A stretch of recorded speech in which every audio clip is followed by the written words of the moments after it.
Hi, and welcome back to our Mental Training Thursday, where we take our Mental Lift Monday a step further by training our minds to support our performance in our sport and in our lives. So this week's topic, we are bringing the last 7 weeks together of our emotional agility, and we are calling it your emotional resilience playbook. And so first, I'm going to turn it over to Chris with a student athlete question. So I've enjoyed this emotional agility series, but sometimes I feel really alone with my own feelings. Sometimes sport or school or even certain relationships feel like feelings aren't allowed. What's the point of all of this individual work when it's hard to find spaces that support this work too?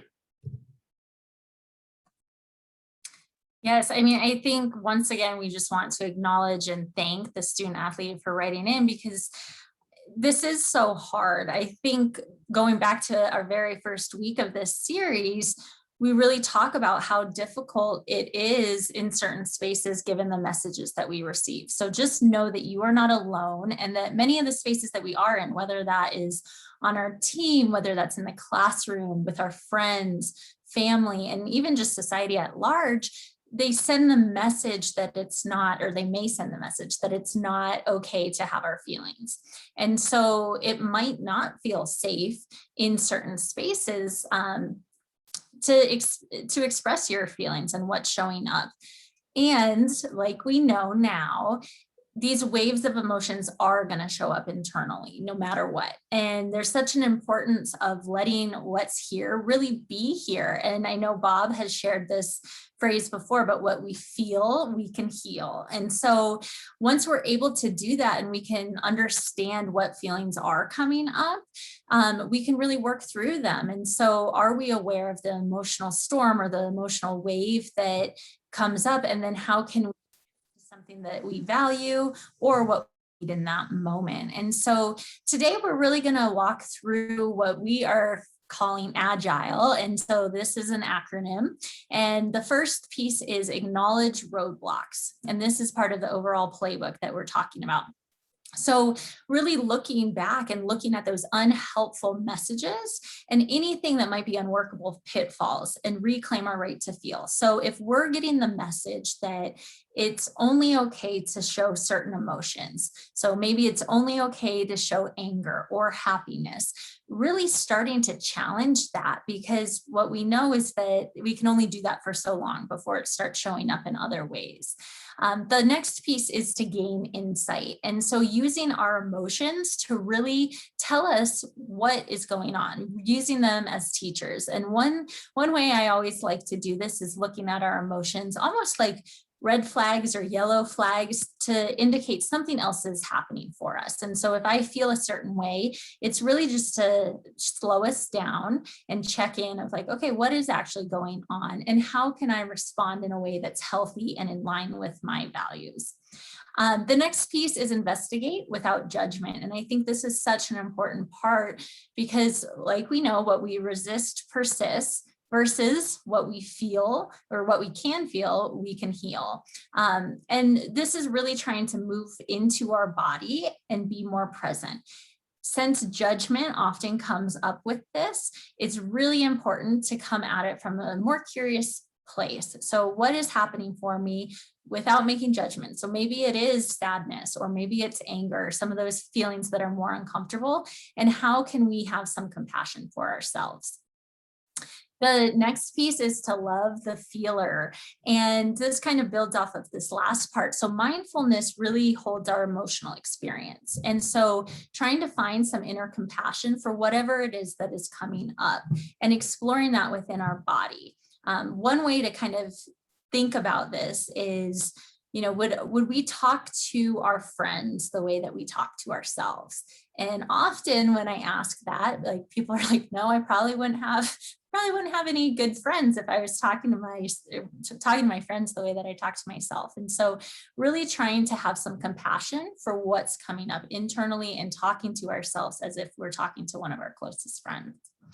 And then the last piece is engaging the positive. And so adding and multiplying positive and meaningful emotions and values can really make the biggest difference. And so This kind of ties everything that we've been talking about the last 7 weeks together. I'm going to turn it over to Bob for his thoughts on this and just to kind of dig a little bit deeper. Thank you, Erin. And I'm using my emotional agility right now to acknowledge that this is Erin's last mental training with us. So I'm definitely feeling some sadness, but mostly gratitude for her being with us today. And I think I want to bring that same, feeling and presence to this wonderful question posed by the student athlete, because I think Erin and I have really talked a lot about people are hitting their wall right now, staff, student athletes, during this dual pandemic, and it can feel so hard to work with the wall when we're not allowed to, or we think we're not allowed to. So, sometimes I think of it as, all our pots are really full right now, and there are certain spaces where the stove is cranked to 10,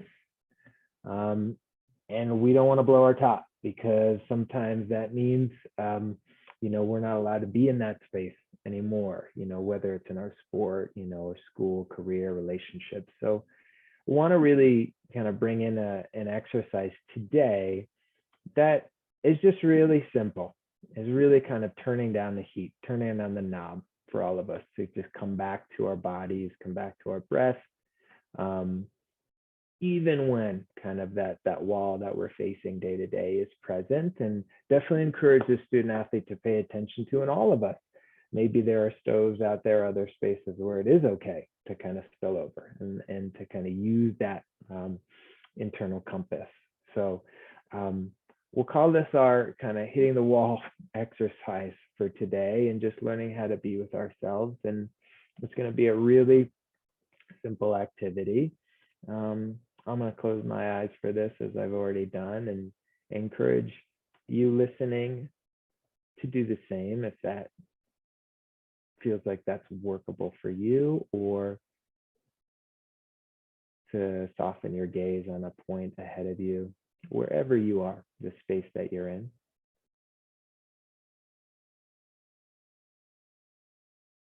And right from the outset, just shifting below the neck right now, and just acknowledging whatever is present physically.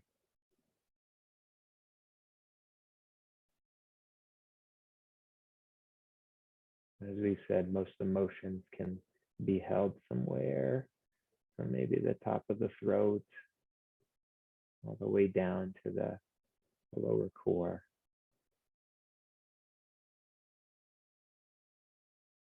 Just quietly scanning right now for yourself.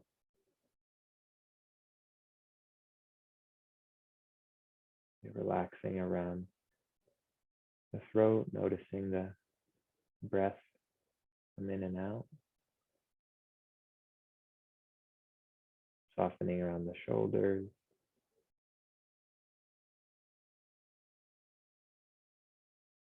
Letting go around the chest and upper back.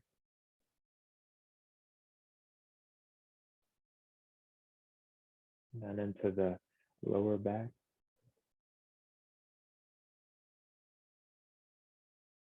Feeling whatever energy's here for you, whatever feeling, sensations.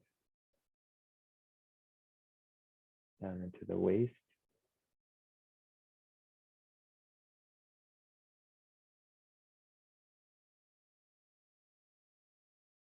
And just to become fully rooted right now in whatever wave you're facing.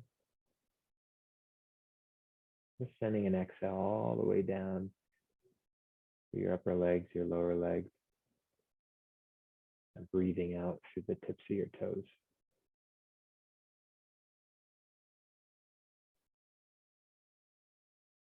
Each out breath, just sending that wave of relaxation from the nostrils all the way down to the tips of your toes into the floor beneath you.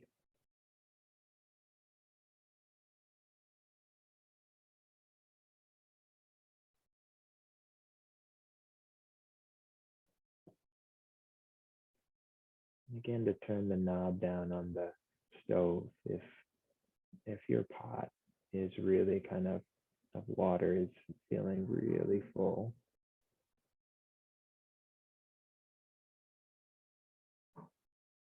Just inviting you to see if you can lower your breath.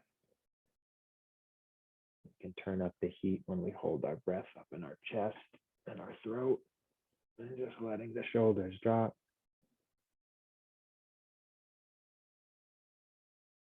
And expanding your lower diaphragm on the in-breath, and letting it collapse in its own pace on the out-breath.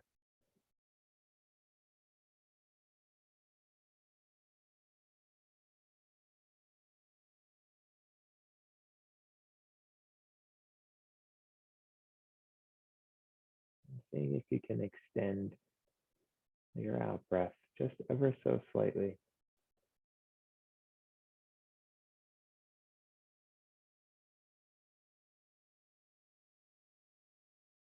Sending that wave wherever you need it.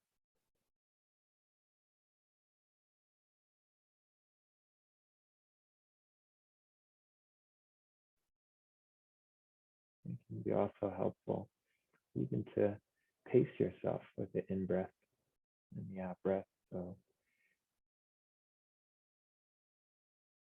whether counting to yourself or even using your heartbeat as your own little pacer or metronome. Just having 2 counts in and 3 counts out. And finding whatever rhythm fits for you.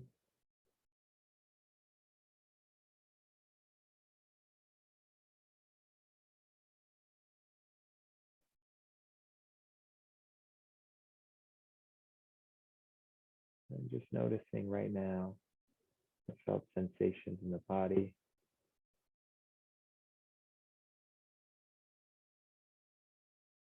Knowing that you can bring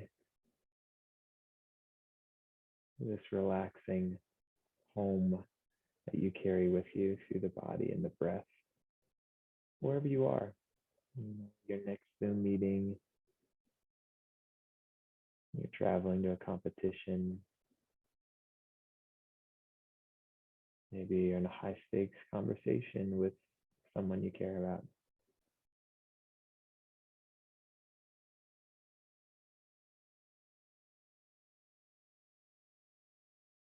I'm just ending right now with bringing a sense of warmth and appreciation for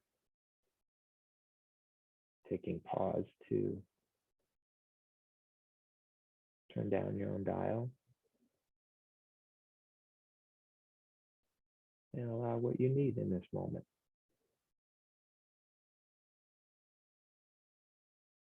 And whenever you're ready, if your eyes have been closed, you can open them at your own pace.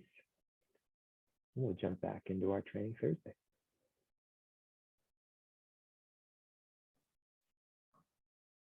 Thank you, Bob. That was great. I think I want to just first acknowledge how quickly and easily it was for me to even avoid naming that this was my last mental training Thursday.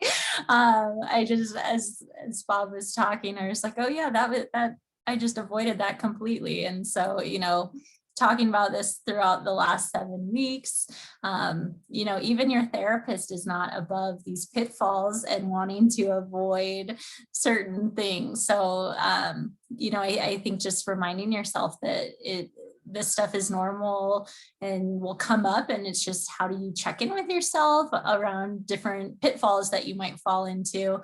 Obviously, I've enjoyed doing the mental training Thursdays, and I will still be around, but Rachel will be kind of jumping in 2 weeks from now. So It's been great joining Bob and Chris on these, and I look forward to see where they take it with Rachel joining them in a couple weeks. So as always, feel free to reach out to Bob with any questions at robert.deal.colorado.edu.